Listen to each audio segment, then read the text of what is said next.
Senhor presidente da comissão, deputado Fernando Rodolfo, demais deputados e palestrantes e pessoas que estão aqui. Em primeiro lugar, eu não trouxe Bíblia. Eu não vim aqui debater em viés religioso. Eu trouxe a Constituição para a gente começar aqui a nossa conversa. Eu já fui convidado para vários debates aqui em comissões e nunca abri um versículo da Bíblia.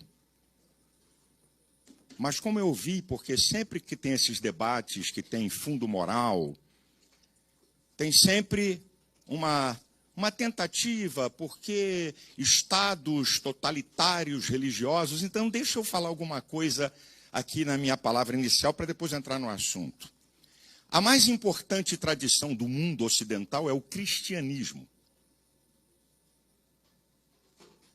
O cristianismo permeia toda a vida da sociedade do mundo ocidental e o principal fator de formação da Europa e das Américas. Vem do cristianismo. Por favor, senhores, escutem isso, porque tem gente enganada.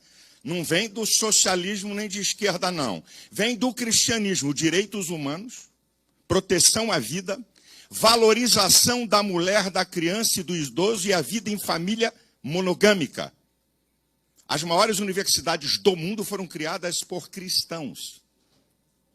Princeton, Harvard, Yale, Oxford, vai por aí afora. Se eu falar da reforma protestante, vai ficar pior ainda, vai ficar sem graça. Porque foi a reforma protestante que trouxe o Estado laico. Não foi socialismo, nem reforma protestante, que fez uma ruptura na vida do mundo e a partir daí se produziu ciência como nunca. Sai de uma vida nômade para uma vida moderna. É a reforma protestante que faz com que homens de classe baixa conquistem riqueza e poder. É a reforma protestante que faz a escola pública. Eu estou fazendo essa questão porque eu estava ouvindo um filósofo hoje, um cara contemporâneo, muito respeitado, da Universidade de Harvard, Michael Sandel. Esse cara diz uma coisa interessante: você não pode tirar de nenhum debate as convicções das pessoas, sejam elas religiosas ou não, ideológicas, ateístas ou religiosas. Você não pode tirar esse debate, porque isso é que forma a sociedade. Agora, eu ouvi aqui dizer que a Constituição brasileira se refere a todas as formas de família. Negativo. Vamos abrir a Constituição. Negativo. Artigo 226, que trata da questão. Vamos lá ao parágrafo 7º. Fundado nos princípios da dignidade da pessoa humana e da paternidade responsável, planejamento familiar é livre decisão do casal. Casal é par. Não tem aqui abertura para nenhum outro tipo de consideração, a não ser a família monogâmica. Está aqui, não estou inventando nada. A base familiar no direito brasileiro, foi dito aí pelo juiz, é monogâmica. Está reafirmado no Código Civil, artigo 121, inciso 6. Agora, eu queria ler para vocês, que é importante. Eu queria ler para vocês o voto do eminente ministro que já foi presidente do STJ. Ele já foi presidente, ministro João Otávio de Noronha, sobre a questão de união poliafetiva ou poligamia. Inventam cada nome bonito, né? Ele diz o seguinte: se posicionar contra uniões poliafetivas não é nada de moralismo. É a ordem jurídica que concedeu assim. Você quer viver com vários relacionamentos? Saiba que você não terá proteção. É a vontade da lei. Ninguém está proibindo. Apenas não serão conhecidas as uniões estáveis. Ou então, teremos que rasgar a Constituição, capítulo 7, e temos que rasgar o direito da família do Código Civil todo. Você sabe o que está acontecendo no Brasil hoje, minha gente? Seja religioso ou quem quer que seja, aqui está o limite para todo mundo. Nós estamos vendo, a partir de um exemplo de cima, do Supremo Tribunal Federal, que rasga sucessivamente a Constituição e, num efeito cascata, através da caneta, querem impor à sociedade aquilo que não tem respaldo constitucional. Querem mudar a Constituição? Reúna 308 votos de deputados em 2 votações. tá certo? Para mudar a Constituição. Então nós estamos vendo isso. Nós estamos vendo um tempo que qualquer um vem, desculpa, senhores deputados, bagunçar o coreto do legislativo, que tem a autoridade para fazer leis. E outra, você sabe o que vai acontecer? Uma insegurança jurídica. Se não tiver essa proibição, não existe previsão legal para a questão previdenciária nem sucessória. Não tem.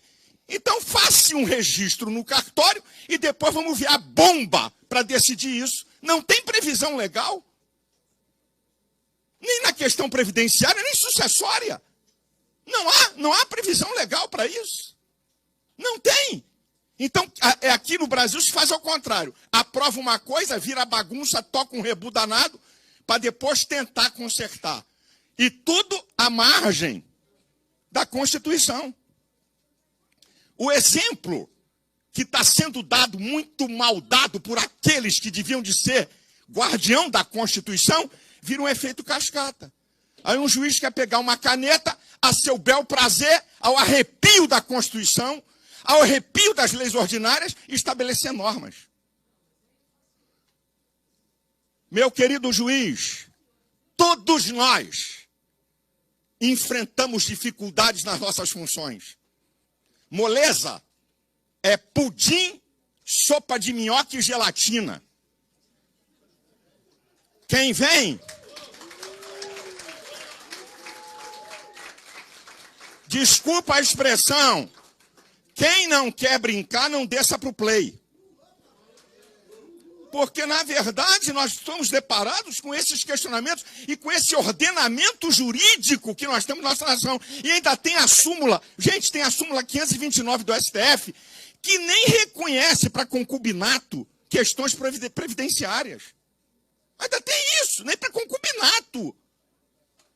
Imagina a bagunça jurídica e os problemas que vamos ter, como já acontece no Brasil, pelas essas bagunças que fazem, ao desobedecer a Carta Magna e as leis constituídas.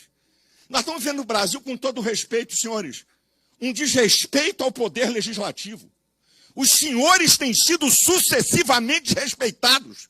Quer que eu prove?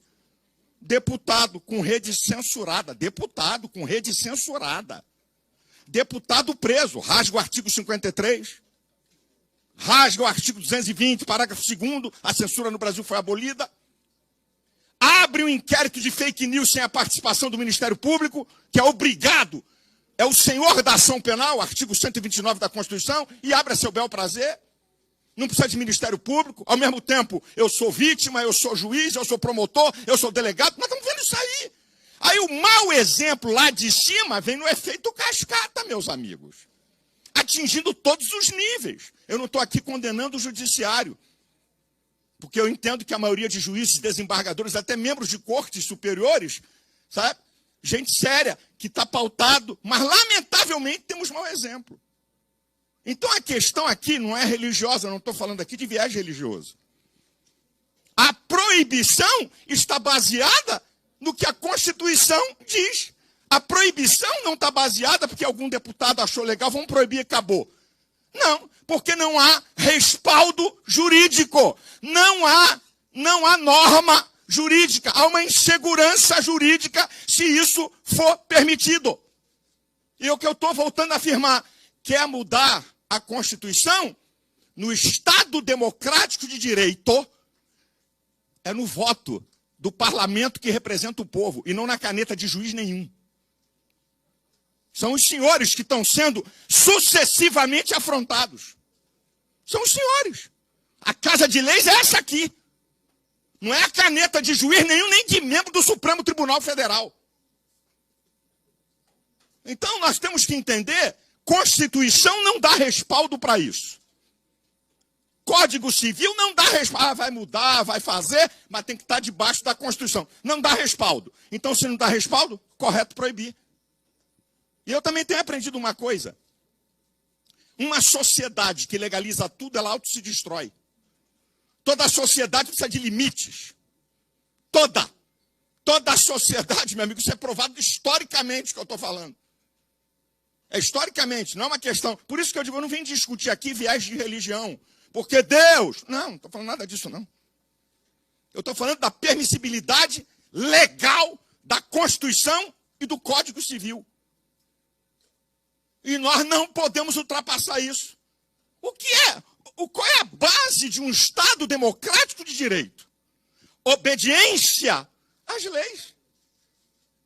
Submissão à Carta Magna. Como disse e repito, está sendo rasgada sucessivamente na maior cara de pau. Agora eu vou dizer uma outra coisa, senhores, que isso é muito mais profundo do que a gente imagina.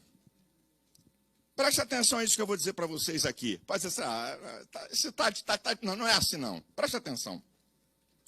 O paradigma do mundo ocidental é o modelo judaico-cristão.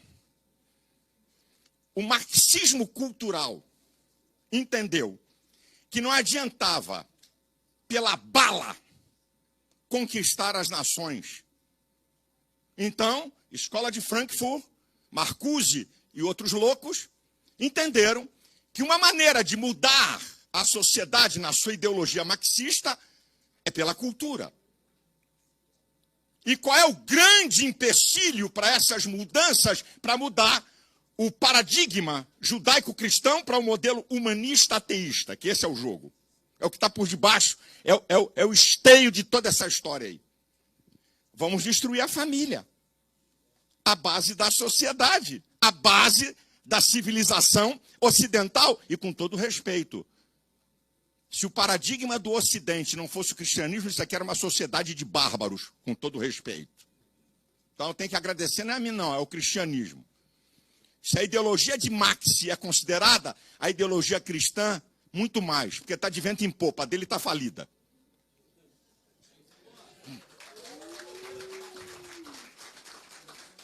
Então a questão é o seguinte, qual é o último reduto de autoridade? A família. Destrói a família, homem, mulher e seus filhos, e faz uma sociedade de informes.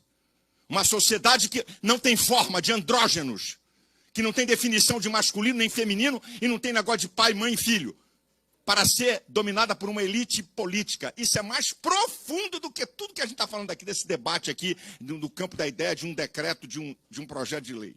É o que está em jogo e está em curso. Então, o que nós temos que decidir, qual é a nossa ideologia, o que é que a gente acredita, se nós acreditamos que isso aqui é o parâmetro para religioso, para quem não é religioso, porque a religião não tem autonomia para fazer o que quer. A religião está aqui, está no escopo do limite da Constituição. É bom dizer isso aqui. Como se religioso pudesse fazer o que bem entendesse, o que bem quisesse, está tudo bem. Não, isso aqui é o nosso limite, seja religioso ou não. Isso aqui é o limite para quem pertence à sociedade brasileira. É isso aqui. Mas alguém não achar que, pastor, acho que o senhor está exagerando isso aí, desculpa, acho que o senhor está escorregando, não é? Então vamos lá. Vamos à fala do líder maior da esquerda no Brasil, no Foro de São Paulo. O excelentíssimo presidente Luiz Inácio da Silva. A fala dele foi a seguinte: aqui no Brasil, nós estamos combatendo os costumes, a família tradicional e o patriotismo. Ele, não sou eu não estou inventando nada, meu querido, meus queridos, não estou inventando, eu estou botando a fala dele. Não estou inventando nada. Ele diz assim, nós aqui estamos enfrentando o discurso do costume, da família e do patriotismo. Tudo aquilo que a gente aprendeu historicamente a combater. Não foi fala minha, não foi fala deturpada, a fala do senhor líder máximo da esquerda brasileira. Está aqui o objetivo. Então, senhores deputados, parabéns. O decreto de vocês limita o que está a Constituição. Porque o juiz vai ter dificuldade para julgar. Vai ter mesmo. Eu também tenho dificuldade. Eu tenho a Bíblia na questão da minha religião, mas eu tenho cada dificuldade, meu amigo, para interpretar cada caso, que eu nem conto aqui para vocês. É cada abacaxi, é cada pipinaço. Eu tenho a Bíblia para ser o meu parâmetro. Nós temos a Constituição e as leis ordinárias. Então, em respeito a nossa Constituição, em respeito a essa casa, um juiz não pode determinar aquilo que não está no parâmetro constitucional. Um juiz não pode infringir uma lei a fim de contemplar o que quer que seja, porque alguém tem costume. E olha que isso é um discurso perigoso. Porque se a gente começar a querer contemplar o que minorias fazem nesse país, nós vamos chegar a coisas absurdas e horrorosas. Então nós temos que tomar muito cuidado com esse discurso. Não, porque já tem um grupo que faz. Já tem um grupo que faz. Então, se já tem um grupo que faz, vamos apoiar, vamos aprovar. É essa a questão. Deus abençoe a todos.